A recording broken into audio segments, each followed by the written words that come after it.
Though it is weakening, it's fragmenting. Showers follow the rain for Scotland and for Northern Ireland, but with some clear spells as well. A blustery breeze, lows of 8 or 9 Celsius in Scotland, 10 for Belfast, 13 to 15 Celsius for much of England and Wales. A lot of cloud, though, as we start off Tuesday. Outbreaks of rain, mostly light and mostly clearing through after about an hour or two.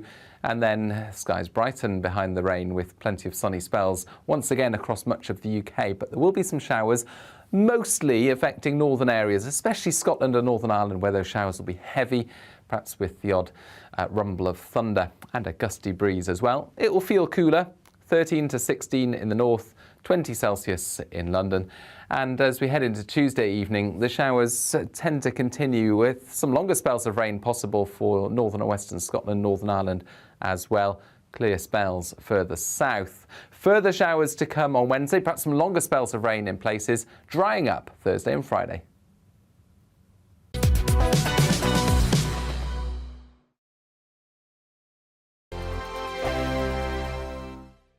Hello, I'm Michelle Dewberry and you can join me every weekday 6 till 7 on Jubes and Kerr. Me and my panel will get stuck right into the day's events, and I can tell you, in fact, I can warn you, expect some robust debates, some strong opinions and perspectives from both sides of the fence. It's about you at home as well. I love to read out all of your comments, or at least as many as I can. So join me, Michelle Dewberry, Monday to Friday, 6 till 7 on Jubes and Kerr.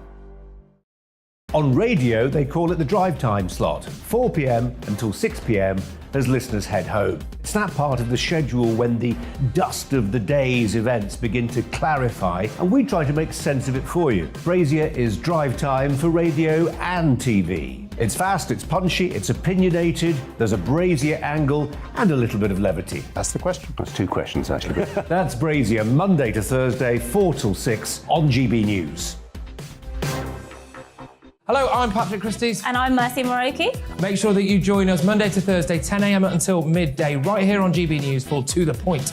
We're not afraid to talk about the topics that matter to you or the big topics that always matter. We cover absolutely everything, from the breaking political stories of the day to law and order, what's going on in the channel. We're not afraid to hold people to account. We always make sure we include your views on our show. Indeed, if you're thinking it, you can guarantee that we're saying it. So make sure you join the conversation with us, 10 a.m. until midday, Monday to Thursday for To The Point on GB News. I'm Dan Wootton. Join me Monday to Thursday from 9 to 11 for the feistiest and most fun news debate on TV, where free speech reigns. I'll bring you a sharp take on the day's biggest stories, bombshell newsmaker interviews, and A-list guests.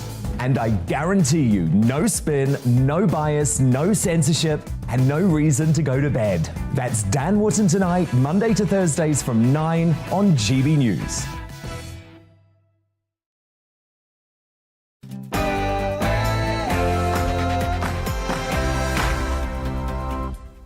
Hello and welcome to The Briefing with me, Gloria De Piero. Today we're looking at the fallout from the local elections and asking what next for Northern Ireland, now that Sinn Féin are the largest party there. We have an incredible constituency surgery on the epilepsy drug still being prescribed despite leaving 20,000 babies disabled. It's been happening for decades and no one's been held to account or compensated. Plus, my Real Me interview is with Shadow Justice Minister Ellie Reeves. First is the news with Rosie.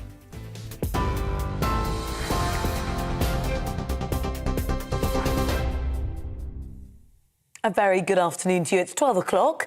I'm Rosie Wright, here to keep you up to date on GB News. Russia's president claims the West was preparing to invade his land, and that's why he chose to invade Ukraine. Vladimir Putin made the comments as Moscow's holding its annual military parade today to celebrate victory in the Second World War. Speaking this morning, the UK's Defence Secretary Ben Wallace says Putin's actions in Ukraine are mirroring that of the Nazis. Putin, his inner circle and his generals are now mirroring fascism and tyranny of 77 years ago, repeating the errors of the last century's totalitarian regimes. They are showing the same disregard for human lives, national sovereignty and the rules-based international system. Meanwhile, Ukraine's President Volodymyr Zelensky says the country will do everything to end the war. On the day of victory over Nazism, we are fighting for a new victory. The road to it is difficult, but we have no doubt that we will win. There are no shackles that can bind our free spirit. There is no occupier who can take root in our free land. There is no invader who can rule over our free people. Sooner or later, we win. In other news now, the Northern Ireland Secretary Brandon Lewis has said on Twitter the people of Northern Ireland deserve a stable and accountable devolved government, and it's up to the parties to deliver it. He's due to meet party leaders at Stormont today to press for the return of devolved government. That follows Sinn Féin's historic result in the Assembly elections at the end of last week, which saw them secure 27 seats and the DUP win 25. The DUP has insisted it will not form a power-sharing executive until issues with the Northern Ireland Protocol are resolved. Although the DUP lost votes, the DUP and TUV bloc, so the DUP lost to the TUV, but that overall percentage and number is exactly what Sinn Féin got. So, we're talking here about two very, very distinct designations, two distinct groups. But Jeffrey Donaldson will be saying that he has a mandate very clearly around opposing the protocol and asking the British government to do something about that. Labour's Shadow Health Secretary says Sir Keir Starmer's not ducking scrutiny by pulling out of an event later today. Wes Streeting defended the Labour leader against what he described as Tory mudslinging. It says Durham police are investigating allegations that Sir Keir Starmer broke COVID rules in April of last year.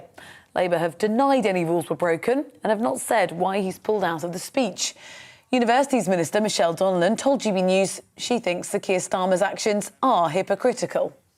Coming up in my own constituency is a sense of disappointment with the sheer hypocrisy that has happened and come about in terms of Keir Starmer's approach, having known deep down that there was more to this curry evening than initially we thought. It does smack of sheer hypocrisy, and I can understand why my constituents are very concerned about that. Polling expert Sir John Curtis told GB News there's mounting pressure on not only Labour, but also on the Prime Minister over lockdown rules. I mean, should it emerge that Sir Keir, in the judgment of the police, did break the rules and as a result he resigns, the pressure on the Prime Minister to resign, particularly if he were to receive another fine, would of course be very substantial. So in a sense, yes, this for the time being put the pressure on the Labour Party and probably has caused Sir Keir not to make a speech today. But actually this could still rebound on the government if actually the judgment of the police were to be adverse for Sir Keir. The boss of Scottish Power says more needs to be done to lower energy bills ahead of winter as prices are predicted to go up again. Keith Anderson's urged the government to take action, adding that bills are due to rise by almost £1,000 for millions of households by next winter.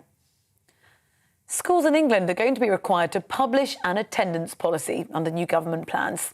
There'll also be compulsory registers for children who aren't in classrooms, so authorities can better identify children missing out on full-time education. The Prime Minister says the new legislation and reforming school funding will create a system that works for every child. The Prime Minister says Britain's town centres are going to be given a new lease of life, with derelict shop fronts to be transformed. The idea is to help restore neighbourhood pride. The plans will be announced in the Queen's speech during the state opening of Parliament tomorrow. The Prime Minister says plans will give councils extra powers to force landlords to rent out empty shops. You're up to date on GB News. I'll bring you more as it happens. Now let's head to the briefing with Gloria.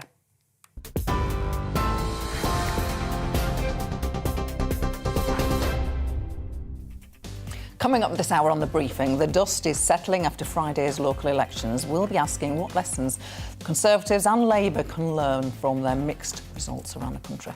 And with Nationalist Party Sinn Féin now the largest party in Northern Ireland, will a government in Stormont even be formed? Our Northern Irish reporter, Dougie Beattie, is live from Belfast for us.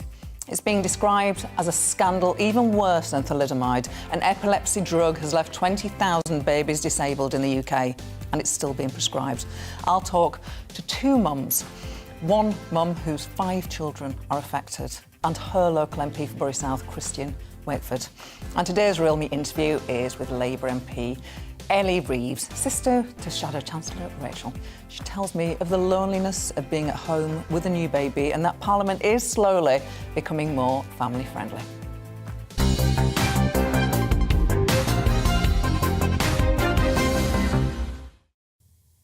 So the dust is settling on last week's local elections, and a mixed picture for both the Conservatives and Labour.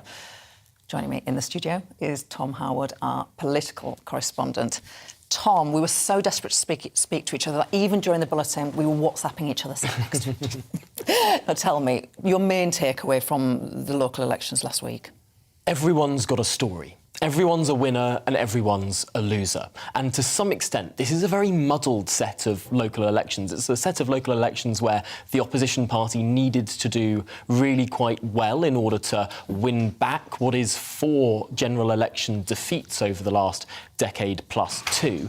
And then also there's the message that the Conservatives need to deliver, which is that they're retaining seats or indeed building seats on 2018, when these seats were last elected, in the north, in the Red Wall, in the Midlands, these sort of areas. And what did we see, actually? Well, the Labour Party ahead, but perhaps not by ahead as much as they would in order to need to win a general election. On the projected national share of the vote, they were 5 points ahead, which was 35 to 30 of the Conservatives. Now, is that the sort of number that would deliver them a majority? No. It might put them in a fighting chance of cobbling together a government, but at this stage, mid-term, it does seem like it was a bit of an underperformance, although an overperformance in London. So the Labour Party can crow about all of those big historic gains they made in the capital, but the Tory party actually picked up seats in the north, so they can crow about that. And then we get to the Lib Dems and the Greens, who made some historic gains as well, and they are really quite particularly happy. In England,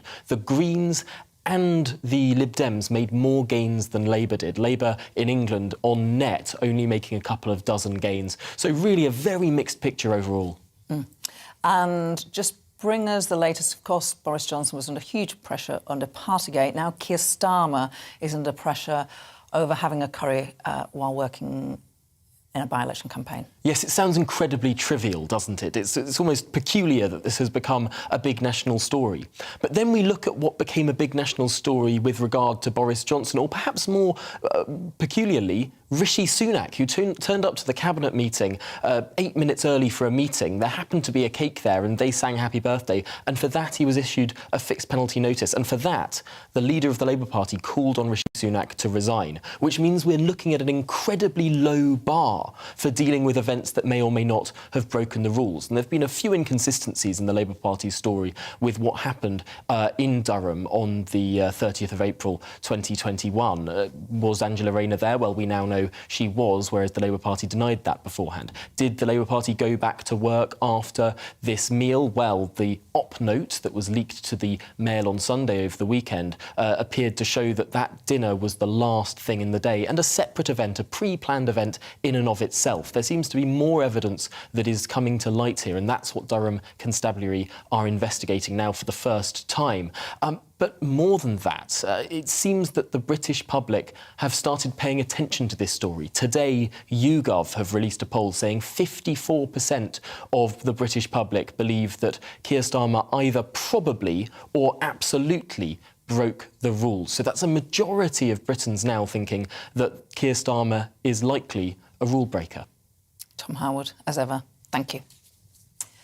Now, over the weekend, we saw Sinn Féin becoming the largest party at Stormont for the first time. The DUP, who came in second place, is refusing to return to government if the protocol remains in place. Northern Ireland Secretary Brandon Lewis is holding talks today with the main parties. Joining me now is our Northern Ireland reporter, Dougie Beattie. Dougie. Yes, well, welcome to Erskine House. This is actually the Secretary of State's base here in Belfast City Centre. This is where the talks are taking place, away from Stormont, so to speak, because I think they want to take that pressure off them. Parties are there today, they're getting their offices allocated to them, where their seats are, etc., new passes put in place. But of course, this comes after a weekend where Sinn Féin left the Northern Ireland Assembly with 27 seats. They returned with 27 seats. The DUP had 28. They now come back with 25. Their vote fragmented. The TUV, the Traditional Unionist Voice, took about 66,000 votes off them, and in turn that caused 3 seats to go. The vote management of the DUP has to be looked at, as do all unionist parties. Sinn Féin's was absolutely perfect. Now, these talks that are happening today will probably be the first of many, many talks. I cannot see this government getting back in place for possibly as maybe Christmas or Halloween. I don't think the DUP have a problem necessarily at being the Deputy First Minister, but they are having serious problems around the protocol and especially around consent and what that means to the Good Friday Agreement. Unionists are saying that if consent isn't looked at, that the Good Friday Agreement is dead, and therefore so is self-governance in Northern Ireland.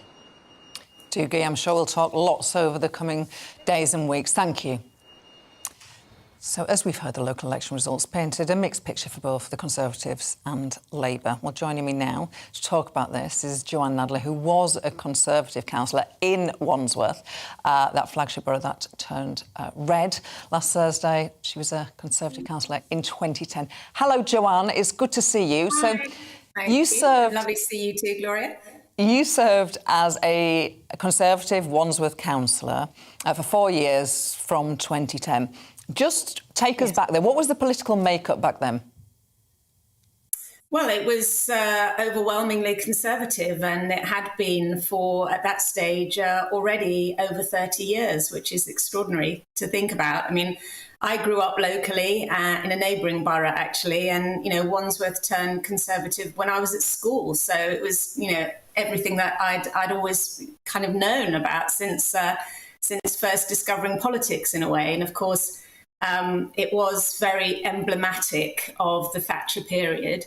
And in fact, I know a lot has been said about it being Margaret Thatcher's favourite council. The reason for that was that it had really acted as a kind of petri dish for some of her most famous policies, particularly the council house sales. What's your assessment of what's happened to the Conservatives and how they lost a flagship council to Labour? What's happening in the south of England to the Conservatives? Well, I think there are a number of different factors that have led to what happened last week. Some of those in fact, pretty much most of them out of control of the local Conservatives in Wandsworth or indeed in any of the other councils that they lost. I think particularly in southwest London and the south of England, we are still seeing a kind of fallout from the Brexit period. I think that whilst Brexit itself wasn't necessarily something that I'm sure was not raised on the doorsteps over the last few weeks, nonetheless, I think that kind of sense that there's a different sort of cultural set of expectations amongst metropolitan voters and voters in the south, as opposed to those who largely backed Brexit. I mean, I was, unusual in voting for Brexit and living in Wandsworth. I think I was amongst the sort of 20% of people that did. So I think that certainly still actually has a hangover effect, if you like, in the background to all of this. And then I think, obviously, huge issues over the cost of living and the sort of inept way in which the government has handled a number of issues, really, over the last 6 months. That can't help Conservative councillors in Wandsworth or indeed in anywhere. And I think also of particular resonance here and elsewhere across what we might call the blue wall of seats that the Liberal Democrats are kind of potentially poised to take at the next general election. I think there's a really big issue to do with home ownership, which really brings me back in a full circle to where I started in talking about Wandsworth and the role it played in establishing this idea of a property owning democracy. Interesting point, because on the issue of home ownership, of course, it's a real struggle for anybody young to get on the housing ladder on the south of England. But yet Tom Tugendhat, the senior Conservative MP, says people need to have control of their communities and warns of excessive development with no local say. I can imagine what the local say would determine. But he says the Garden of England cannot become the patio of England. How do you square that circle? Well, I mean, I think planning law reform, which is really what Tom Tugendhat would be alluding to in those kind of comments. I mean, I think that's only really one part of what is a really complicated picture. And obviously building more houses and what they look like is an important element to all of this. But so frankly is the kind of inflated cost of housing, which is, obviously hit particularly high in the southeast for all sorts of reasons to do with pressure on stock. That's really been, I think, very much promoted by the kind of inflationary policy that we've had with regards to money supply and the cheap availability of credit. And of course, if credit is very cheap and mortgages are very cheap, then inevitably house prices rise. And I think this is an element that all governments really and all parties are particularly ignoring. So, I mean, it's a complex picture. It's not just about building more houses and what they look like. Really interesting, Joanne. I hope we get to speak to each other soon in the future. Thank you, Joanne, for those thoughts. Excellent. After the break, we're talking about the epilepsy drug scandal. Sodium valproate has been prescribed to pregnant women for 50 years, despite being harmful to unborn babies. I'm talking to two women who between them have 7 children affected, and Labour MP Christian Wakeford, who is working with them for change. Before that, it's time for your weather. I'm Liam Halligan. Join me every weekday at 1 p.m. for On the Money, your daily dose of economics, business and consumer news. I got 25 years experience covering economics and finance. We hold grown-up discussions with a host of experts who really know their stuff. We can't buy gas and store it. That was a mistake, wasn't it? I think it was a mistake. Even you, Liam, don't have a crystal ball. Inflation's a real threat. Every weekday at 1, you're On the Money.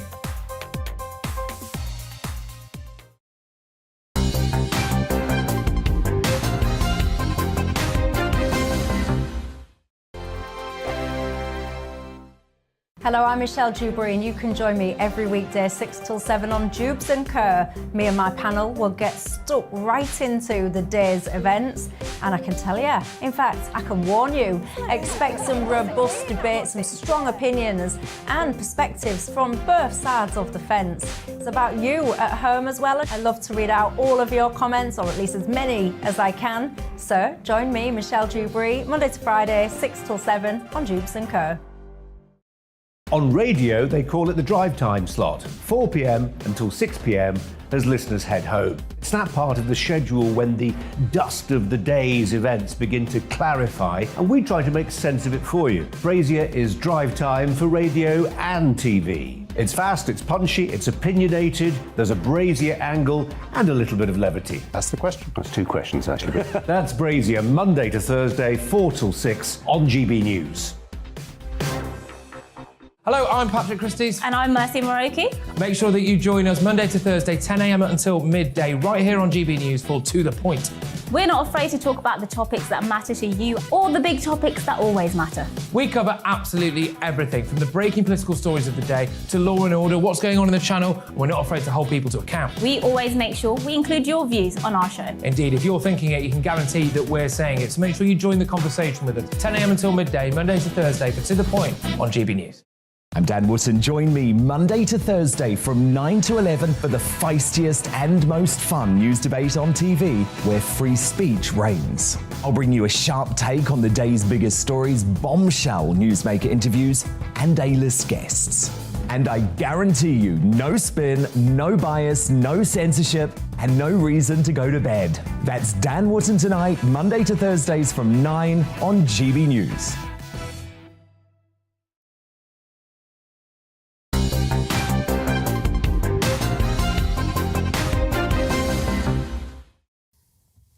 Now, we've all heard of the notorious thalidomide scandal, but sodium valproate, a drug prescribed to manage epilepsy for the last 50 years, has led to 20,000 babies being born disabled in the UK.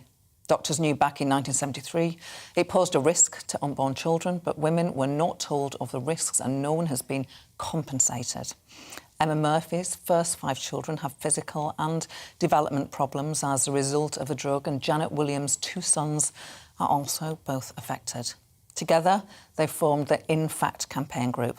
I'm delighted that they both join me now, and I'm also joined by Emma's MP, the Labour MP for Bury South, Christian Wakeford. Christian is co-chair of the cross-party parliamentary group on valproate in pregnancy, and also Janet Williams, co-founder of In Fact campaign group. I'm going to start with the most important people on this show, and that is you two. It's not the politicians. So, Emma, just tell me what happened to 5 of your 6 children. Yeah, so I was prescribed sodium valproate to control epilepsy. I obviously asked questions about the risk. I was always told it was safe to take. I listened to midwives, to the neurologists, and that's what I done. Every pregnancy I asked the same questions, and it was the case that it was safe, and I done that every pregnancy. As the children were born, started noticing that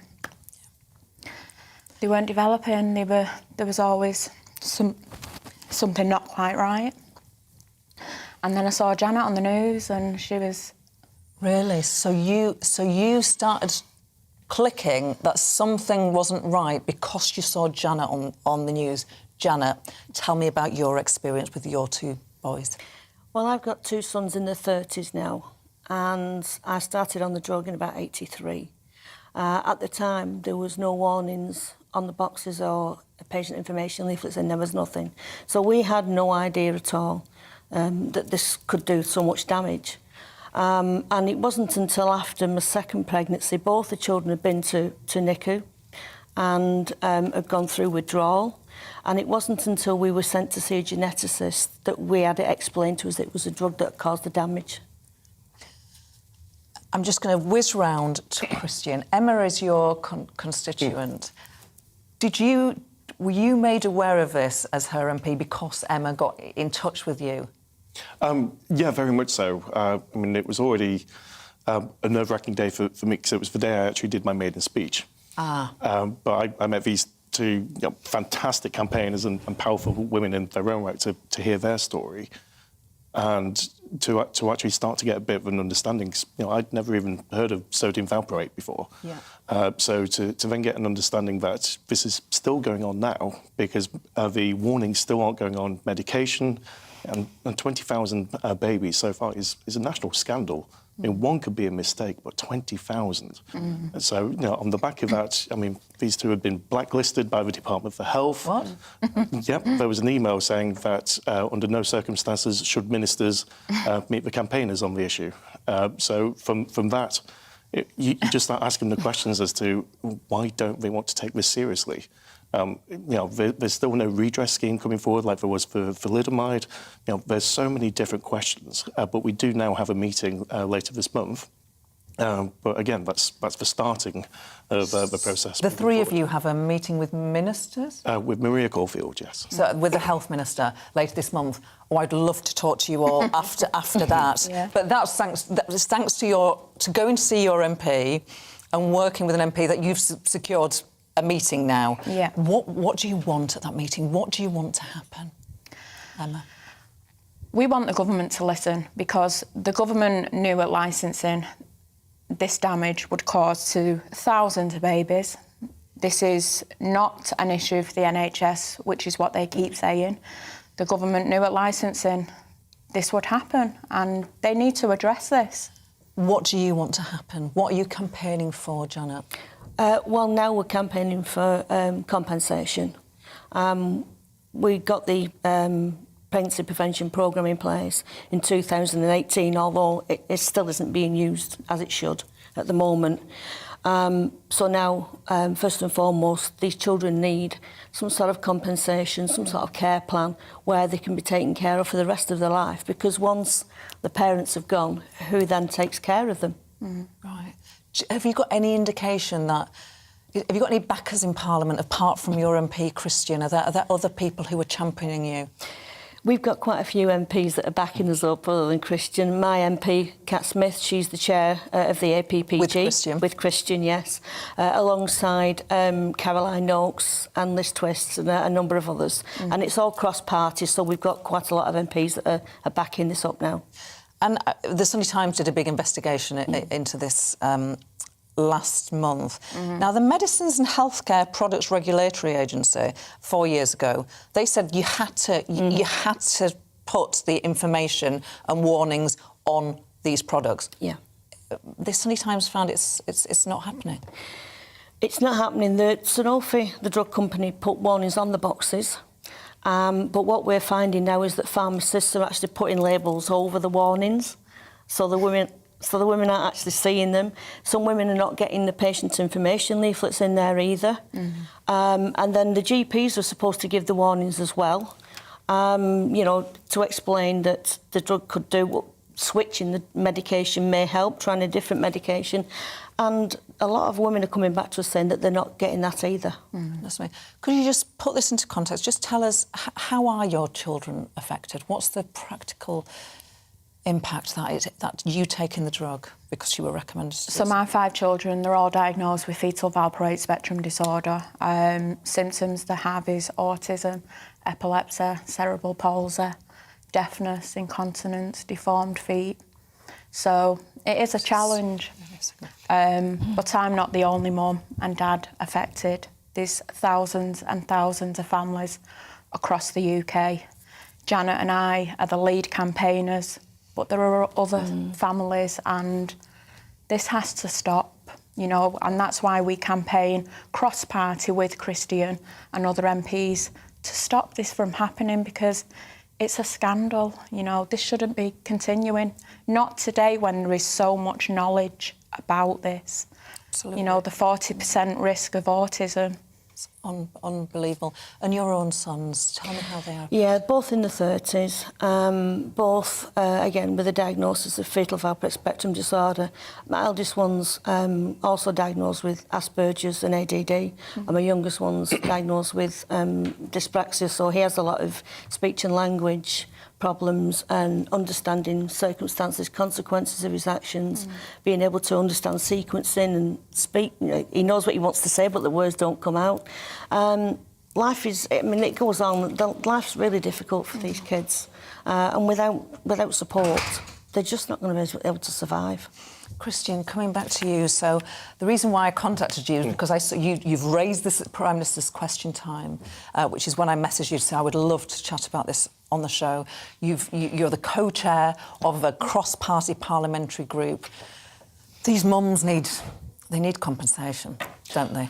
They do, but again, that's only part of what we're trying to do. I mean, the Cumberledge report, the recommendations still aren't being enacted on, but we need to make sure that there are no further babies born like this, which is why those warnings are so implicit. But I just need to say that I'm so proud of the work these two have done so far to get us to this point.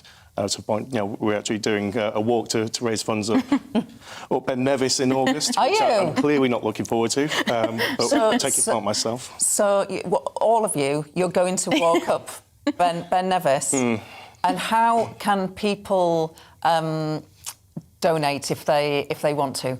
There's a GoFundMe page. There is. There's a Just Giving page that we've set up that's on our website, infact.uk.com. Right. So people can make donations there. That's wonderful. How do you feel becoming campaigners? This has turned both of you into campaigners. Has it also changed your view of politics and politicians? Oh, absolutely. Cross-party work, it matters.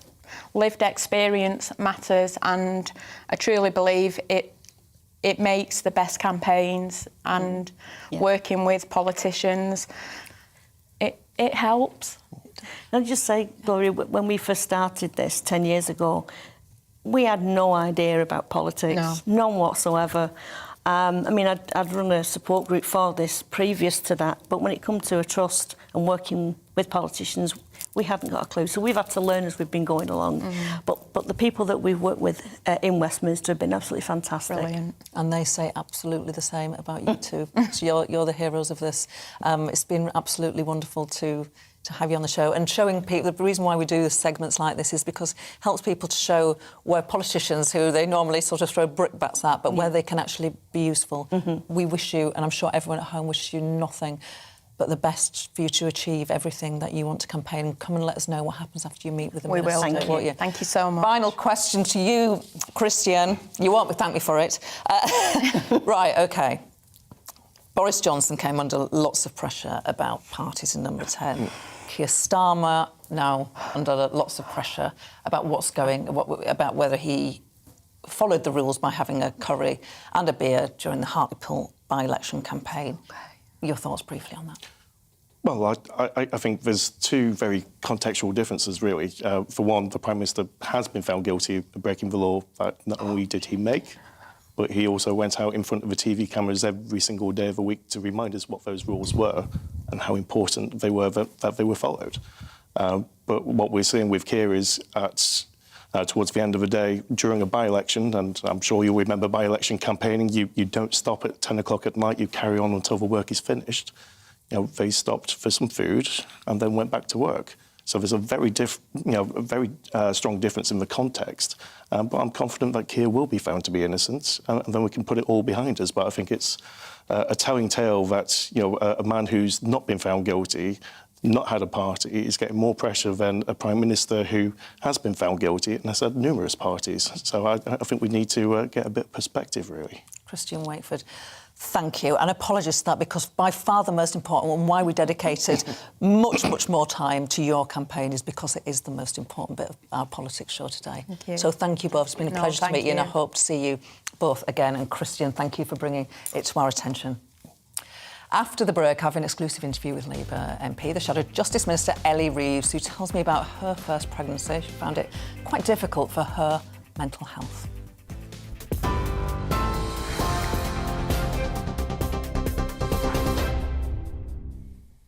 A very good afternoon. 12:33. I'm Rosie Wright, here to keep you up to date on GB News. Russia's president claims the West was preparing to invade his land, and that's why he chose to invade Ukraine. Vladimir Putin made the comments as Moscow's holding its annual military parade to celebrate victory in World War II.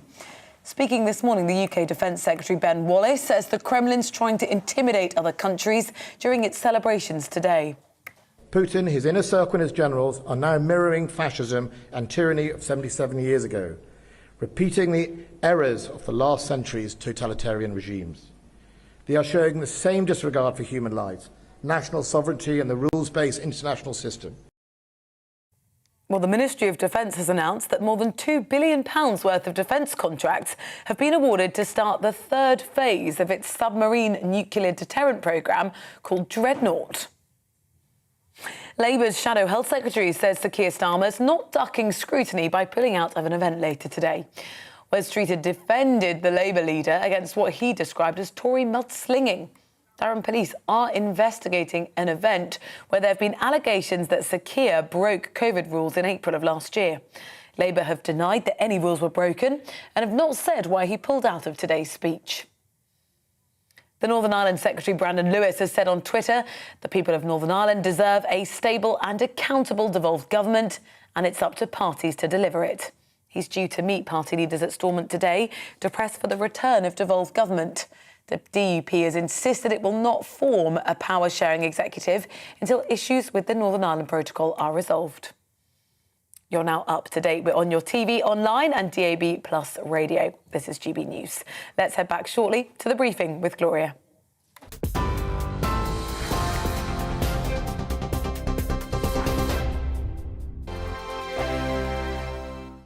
Hello, I'm Michelle Dewberry, and you can join me every weekday 6 till 7 on Jubes and Kerr. Me and my panel will get stuck right into the day's events, and I can tell you, in fact, I can warn you, expect some robust debates, some strong opinions and perspectives from both sides of the fence. It's about you at home as well. I love to read out all of your comments, or at least as many as I can. So join me, Michelle Dewberry, Monday to Friday, 6 till 7 on Jubes and Kerr.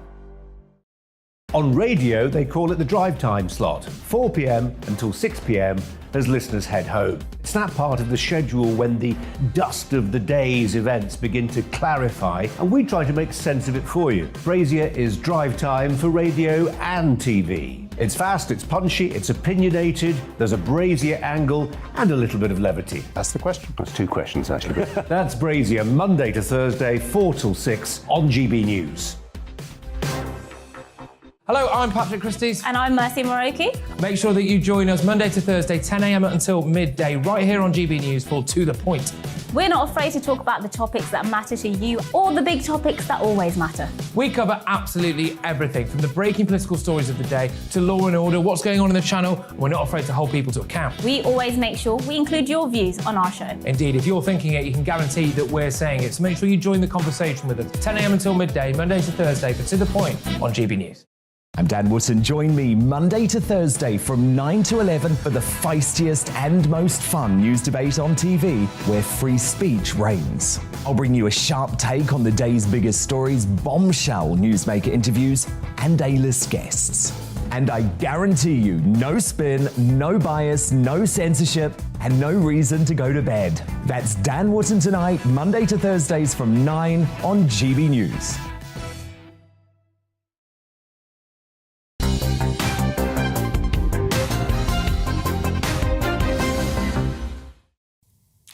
For today's Real Me interview, I talked to Ellie Reeves. She's Shadow Justice Minister and Labour MP for Lewisham West and Penge. Her sister is the Shadow Chancellor, Rachel Reeves. She tells me about their upbringing and how tough she found pregnancy and the early months with her first child. And she also talks about how Parliament is slowly getting more family-friendly.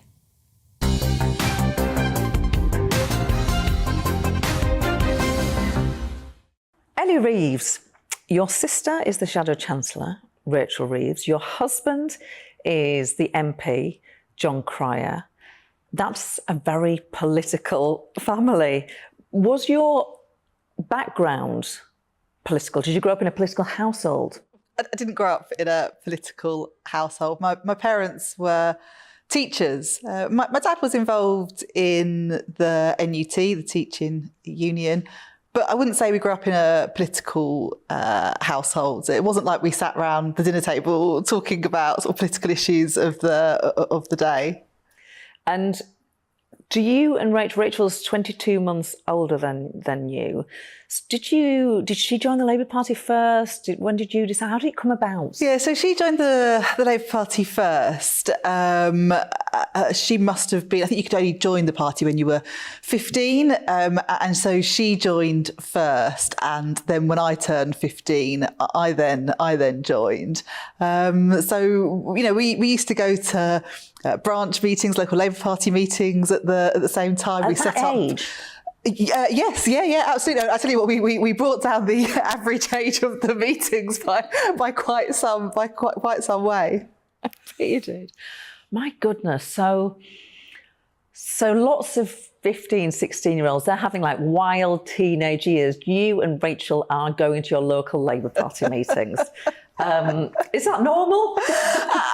Look, I'm not sure that there were lots of other people our age doing that, but, you know, this was the 1990s. We'd had years of Conservative government, and Rachel and I went to a pretty tough South East London comprehensive school that was completely neglected, frankly, by the government. No one seemed to have much aspiration for the girls at my school. No one really thought that girls that went to school like mine would amount to much. And, you know, we felt that was completely wrong and wanted to make a difference. You know, we had lessons in porter cabins. And you went to Oxford, both of you went to Oxford. Yeah. But we're talking about you now.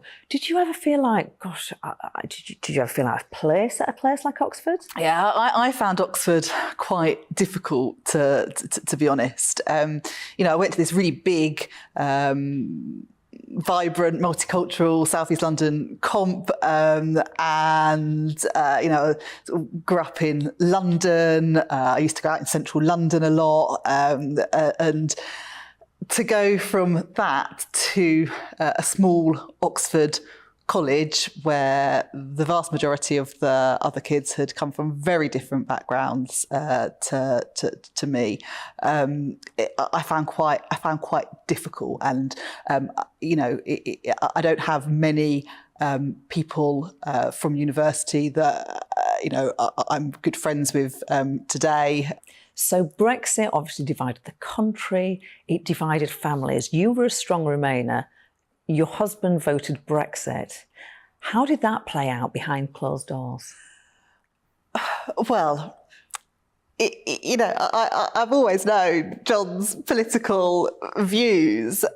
He's never made a secret of them. I've never made a secret of mine. The reality is, though, is that we've got far more in common than things that we don't agree on. And we have a normal life together. It's not like we get home from work, we sit around talking about the political issues of the day. We've got young kids, we've got shared interests outside of politics. So actually, the reality is, you turn on the news and it's often, certainly was at the time, really, really polarised around sort of Leave and Remain. It's just that everyone hated each other and no one could get on. And that's not the reality. As I said, I'm married to someone that voted a different way. You're mum to two young boys. There's this debate, it's always going on. Is it a family-friendly place? Can you be a parent and be a mum or dad? But let's talk about you because you're a mum. How do you juggle? It's not always easy, but it certainly is possible. My eldest was almost 2.5 when I was first elected in 2017. And I have to say, Parliament has moved forward a long way in the last sort of 10 years or so. There have been MPs like Harriet Harman, for example, that have really driven that change forward over decades and have made it a lot easier for people like me to put themselves forward for Parliament. 10 years ago, Parliament used to sit late, 3-4 nights a week. When I say late, 10 o'clock and beyond. That's changed now. We do still have late votes at 10 o'clock on a Monday, 7 on Tuesdays and Wednesdays. But that sort of culture of kind of voting at 2 o'clock in the morning doesn't happen as much as it used to, for example. There are other things, like there's now an on-site nursery in Parliament. It used to be a bar, and there was a campaign to get that changed to a nursery. There was huge objection at the time. From MPs? Yeah, absolutely. This is before I was elected. I don't think I could have put myself forward if that nursery wasn't there, because it meant that I could bring my son in. He could be in the nursery all day, and that worked really well. But yeah, there was a huge objections at the time, and then things like proxy voting. So that was only introduced. That's where, if you have a baby, someone can vote on your behalf after the birth of your child for 6 months. That was only introduced in 2019. So, it's astonishing to think that there was no maternity leave for MPs until 2019. And that was something that hugely benefited me with my second child, because I got the benefit of that then. So I think there has been some progress. There is more that can be done. We still have too many votes into the evening, for example, but it is possible to juggle it. And speaking of your second son, we had that snap general election in 2017. You were heavily pregnant when that snap general election was called. Talk me through how you felt. How pregnant were you?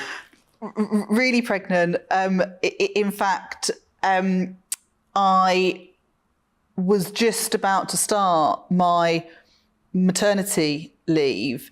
I think I'd just activated my proxy vote and thought, right, I'll have a few days at home to get my, didn't have a long time. I wasn't planning to have a long time before the baby was born at home, before, a few days.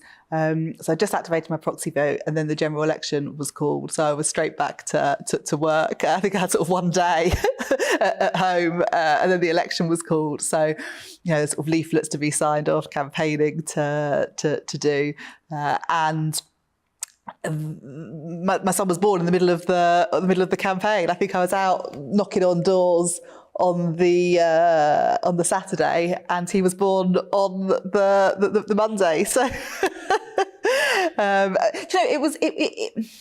Looking back, maybe it's easy to say this, but it was fine. I was lucky, though. He was quite a easy baby. He was good at sleeping, good at feeding. My first was nothing like that, and I have to say, I think I would have struggled doing the same with my first.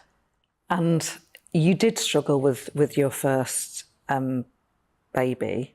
You struggled, and you've talked about it when I was pregnant with my first, I was delighted to be pregnant. You know, I was really pleased to be having a baby, but I found it really difficult. I had really bad sickness. I felt exhausted all of the time. I had a demanding job. You were a lawyer? As a lawyer, yeah. I had a demanding job as an employment rights lawyer. I was dealing with some really big litigation. And I just found being pregnant incredibly difficult. You know, the sort of the hormones, the sickness, the tiredness. It was something that I didn't get much enjoyment from that period of time. And that's quite difficult when everyone expects you to be glowing and, you know, sort of really enjoying it. And I just didn't feel like that. So whilst I was delighted to be having a baby, actually the whole sort of process of being pregnant, and it was quite a difficult pregnancy, but that whole process I found very hard and challenging, and I think more so because society expects you to act like it's, you know, the best thing in the world. Where I think if inside you're thinking, oh, I just don't like how I'm feeling at the moment.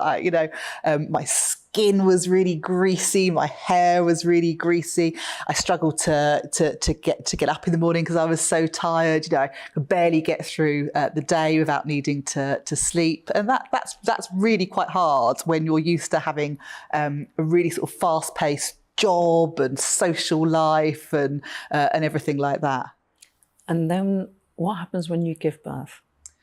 Well, initially, I was delighted not to be pregnant anymore, right. And you know, my son. I mean, having my son was, you know, one of the best days of my life. That was fantastic. It was absolutely brilliant. One of the things that I found quite difficult was the lack of routine and lack of structure that you have with a newborn baby. You know, I was really used to, you know, having a sort of daily task list, you know, things that I needed to get done in that day. You know, tick off my work tasks that I'd get done, and then maybe go out for dinner with friends in the evening, and sort of suddenly I'm at home with a small baby that, you know, wouldn't stick to a routine. And he didn't really sleep very much, and he had some feeding issues. And it was hard. It was really hard and quite exhausting. And you know, people don't talk about that side of things so much. But I think, you know, it's important to you know, to say that it isn't always easy. And I can remember, you know, sort of friends sort of talking about their babies who would sort of sleep through the night and then go down in their cot for a nap in the afternoon so they could get on with housework. And I thought, my son's like awake every hour at night, and the only way he'll sleep in the day is by pushing him in a pram. So I'd spend hours and hours sort of walking around, you know, so that he would sleep. So I could never get anything done. So quite challenging. What did that do to your mental health? Because sleep deprivation is not a kind thing. Yeah. I think it was okay for quite a long time. The bit that I think I found hardest was actually when I went back to work, and I ended up setting up my own legal consultancy, providing affordable legal advice to women facing maternity discrimination. And, you know, advising on things like family-friendly working. And in my head, it was going to be great because I would be able to work from home. You know, I wouldn't have to sort of factor in a commute and really long hours. But actually, the reality of working from home meant that I didn't have any colleagues that I would interact with during the working day. Drop my son off at the childminders, go home, not speak to any other adults apart from clients, pick up my son from the childminder, and be with him for the rest of the day, and not actually have that interaction that you know you get when you're going into an office and speaking to colleagues. And I think that was the thing that I found the hardest, and that's when I started to feel really quite lonely and isolated, because I didn't have that routine of sort of going into work and interacting with people. Were you depressed? don't know. I don't know if I was. I don't know if I'd have met a clinical diagnosis for depression. I certainly didn't ask for help, but I certainly felt very lonely and isolated, and that had an impact on my mental health. I think the more sort of isolated I became, the less I then sort of started to go out and interact with other people. You know, you sort of lose your confidence, don't you? If you sort of stop going out, then you start to lose confidence in yourself and your ability to do all of that. You know, and you know, for sort of on the face of it, you know, I had the successful business, you know, sort of nice home, beautiful baby boy, and it's really hard, isn't it, to sort of say, actually, I am struggling a little bit here. And it's something you said before. I think it's important to say that I was one of those women. With my first son, I suffered from prenatal depression, which led to an exacerbation of anxiety and OCD, obsessive compulsive disorder. It sounds really tough, Ali.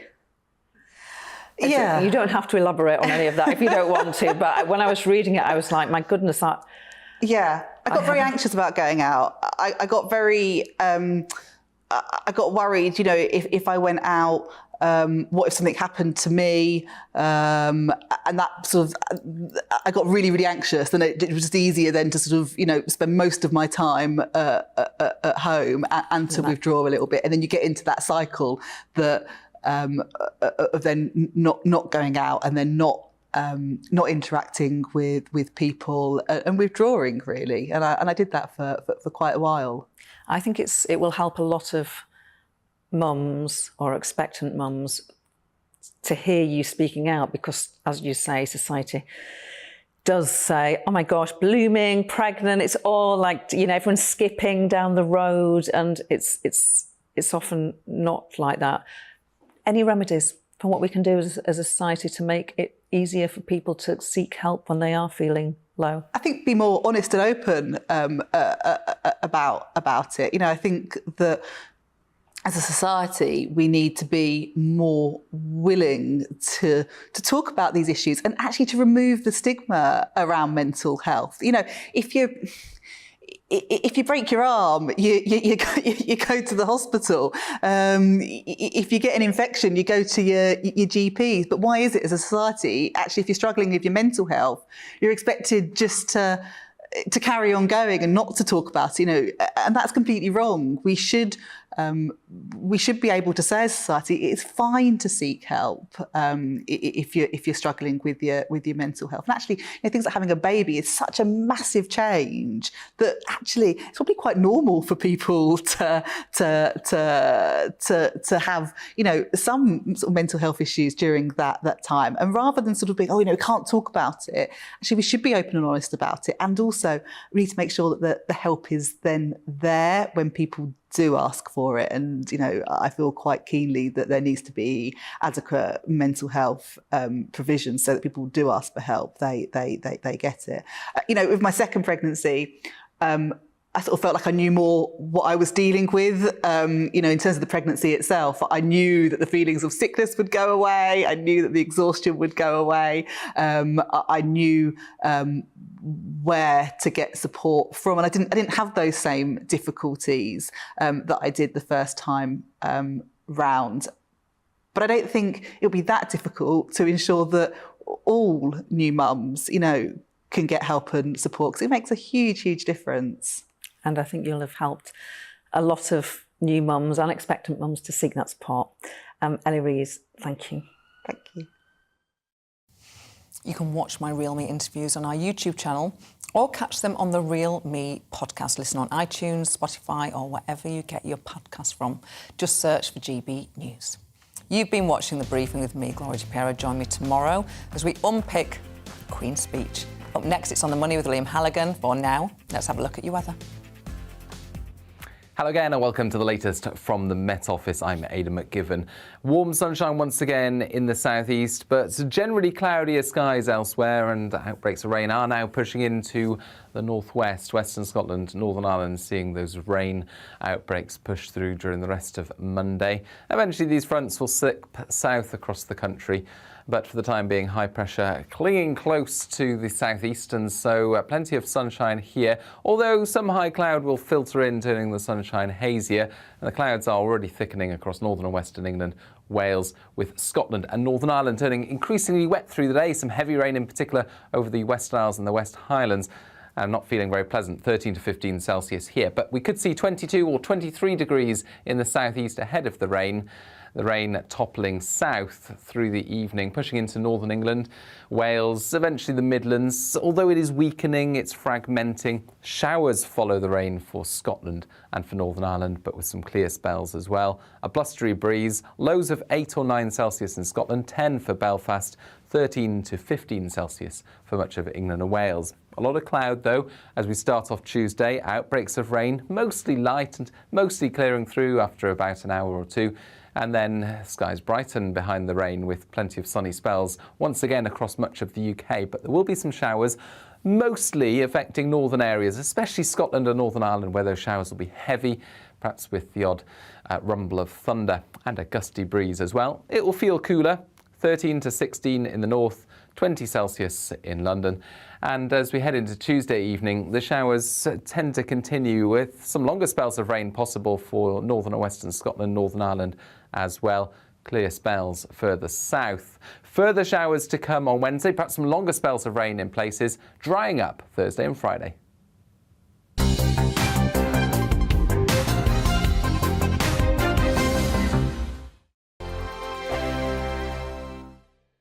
Hello, I'm Michelle Dewberry, and you can join me every weekday 6 till 7 on Jubes and Kerr. Me and my panel will get stuck right into the day's events, and I can tell you,